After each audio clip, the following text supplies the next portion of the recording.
Vendredi 11 octobre 2019, Club social. Pourquoi est-ce qu'on vit? Cette question a été posée par une fille à sa mère. En effet, l'enfant souffrait d'une malformation cardiaque qui lui a coûté 5 interventions chirurgicales avant ses 8 ans. Parfois, il est nécessaire de vivre des moments difficiles afin de comprendre certaines notions de l'existence. Car souvent, c'est dans la solitude que nous prenons le temps de penser à nous-mêmes et de penser par nous-mêmes. C'est souvent dans l'absence que nous découvrons l'importance d'une présence.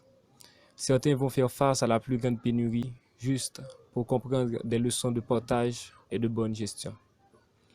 Trop souvent, par manque de sagesse, nous apprécions un objet d'amour quand il est déjà perdu. Et nous passons le reste du temps à la recherche de cet objet d'amour perdu. Alors pourquoi est-ce qu'on vit? Quel est le but de la vie? Certains philosophes soutiennent que la vie, c'est comme un jeu dont l'objectif est de découvrir la règle. C'est-à-dire on commence à jouer et à perdre des pions avant de découvrir la règle du jeu. La seule différence avec un jeu dans la réalité, c'est que dans la vraie vie, il n'y a pas de revanche. Si nous n'avons pas choisi d'exister, ne devons-nous pas du moins donner un sens à notre existence?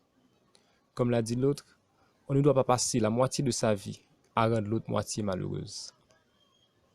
Il est important de définir une référence qui ne se base ni sur la comparaison, ni sur des jugements extérieurs, mais sur une philosophie de qualité de vie.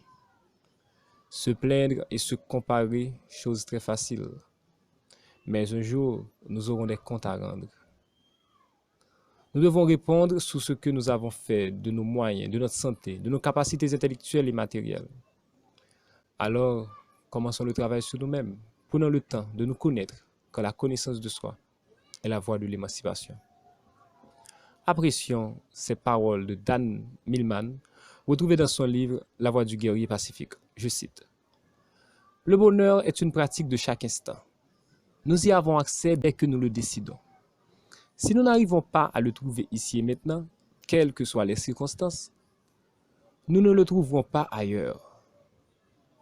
Bien que nous puissions toujours améliorer notre situation, si la vie subvient à nos besoins fondamentaux, nourriture, abri et vêtements, toutes nos souffrances proviennent de la résistance du mental.